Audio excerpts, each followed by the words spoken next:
오늘은 생애 최초 주택 구입 디딤돌 대출에 대해 안내해 드리겠습니다.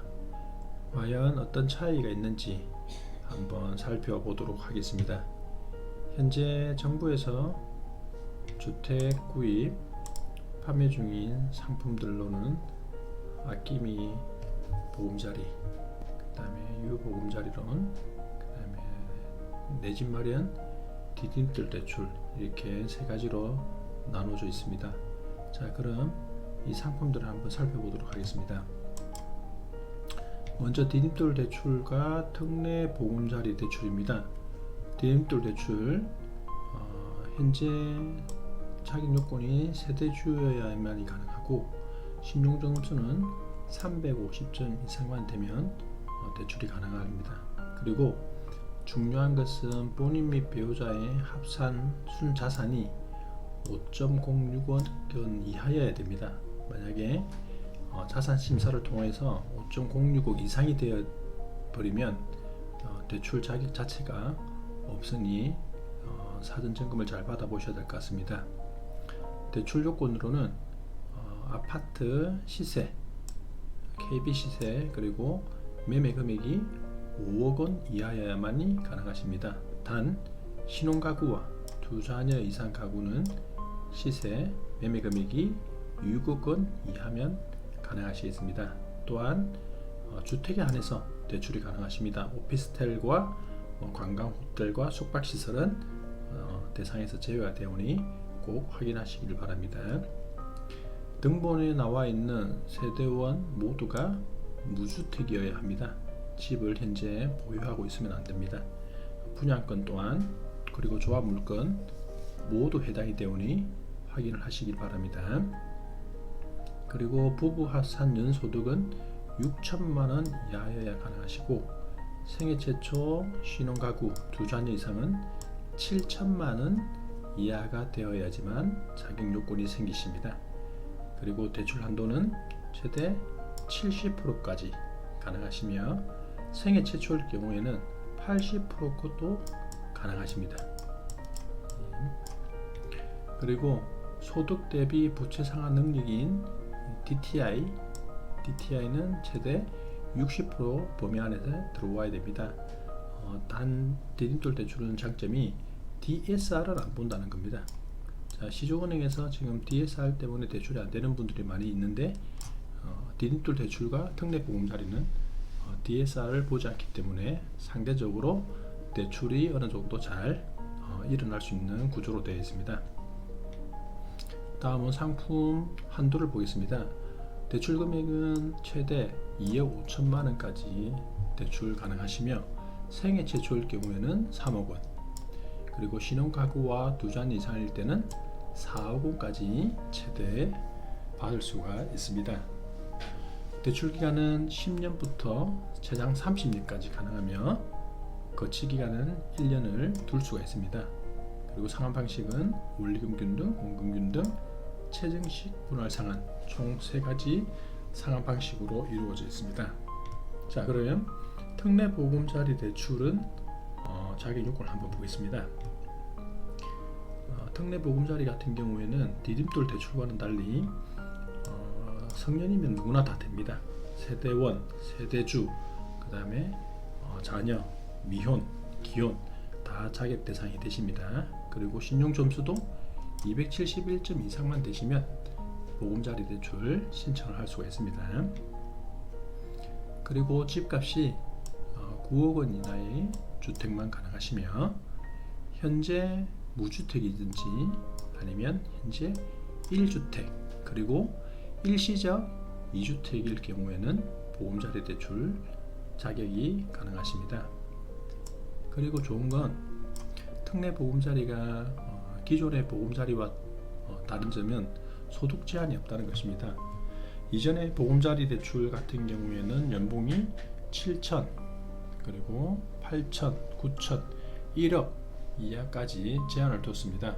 하지만 지금은 특례 보금자리 올해 1년 한시적으로 판매하고 있는데 소득 제한이 전혀 없기 때문에 소득이 많으신 분들도 특례 보금자리 대출 신청할 수가 있으니 적극적으로 활용해 보시도록 하면 좋을 것 같습니다. 대출 가능 금액은 최대 70%, 그리고 DTI는 60%, 마찬가지 디딤돌 대출과 똑같은 한도를 두고 있습니다. 대출 한도는 최대 5억 원까지, 그리고 대출 기간은 최장 50년까지, 상환 방식은 원리금균 등 원금균 등 최전식 분할 상환. 단 보금자리는 디딤돌하고 틀리게 거치가 되지 않습니다. 첫 달부터 원금이자 같이 상환하셔야 됩니다. 상환 방식 거치가 없어서 조금 힘들 수는 있으나, 그래도 원리금균 등으로 처음부터 갚아 나가는 것도 좋은 방법이라고 생각이 듭니다. 자, 다음은 금리입니다. 디딤돌 대출과 특례 보금자리 금리를 한번 살펴보겠습니다. 자, 디딤돌 대출 같은 경우에는 금리가 최저 2.15부터 최고 3.0%까지 소득에 따라서 금리는 차등으로 적용되겠습니다. 그리고 기간과 15년, 20년, 30년 기간에 따라서 금리는 차등으로 적용되게 되어 있습니다. 다음은 특례 보금자리 대출의 금리를 한번 살펴보겠습니다. 특례 보금자리는 일반형과 우대형 두 가지로 나누어지게 됩니다.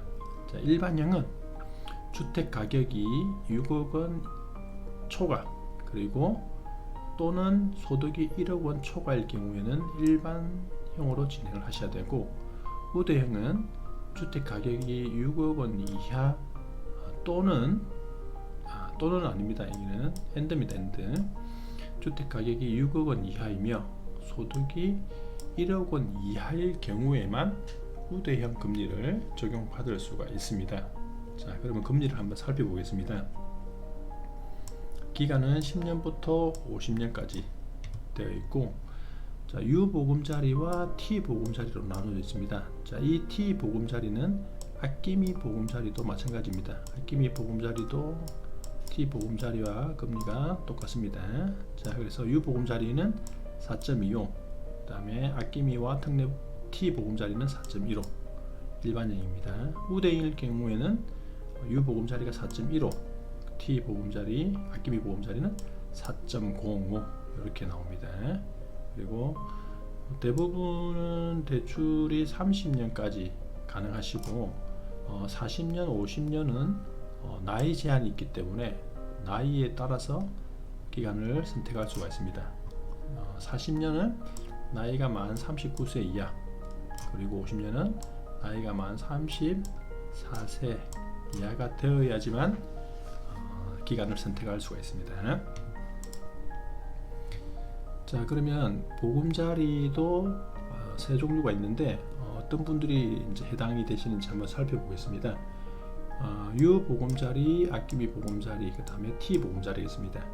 U 보금자리 같은 경우에는 한국주택금융공사 홈페이지를 통해서 신청하는 것이고, 대부분 은행 상담사들이 접수를 도와주는 형태로 되어 있습니다. 그리고 아끼미 보금자리는 처음부터 끝까지 고객이 인터넷이든 스마트폰으로 한국주택금융공사에서 접수를 하는 방식입니다. 물론 어려울 수는 있으나 금리가 유보금자리보다 0.1%가 저렴하기 때문에 많은 분들이 직접 인터넷으로 접수를 하고 있습니다. 그리고 T보금자리로는 은행을 방문해서 대면으로 직접 신청을 하는 방식이고, 유보금자리보다 금리가 0.1% 저렴하게 되어 있습니다. 따라서 아끼미 보금자리와 T보금자리는 금리가 똑같다고 보시면 됩니다. 지금 이 방식들은 구입 자금에 해당이 되시는 겁니다. 그리고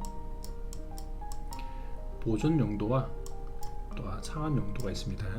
자, 보존 용도라 하면 소유권을 마친 상태를 말하는 겁니다. 내가 갖고 있는 집으로 대출을 하는 방법인데, 지금은 가계 자금으로는 대출이 불가능하고 한 가지밖에 안 됩니다. 임차 보증금 반환 용도입니다. 임차 보증금 반환 용도 외에는 대출이 되지 않습니다. 임차 보증금 방안.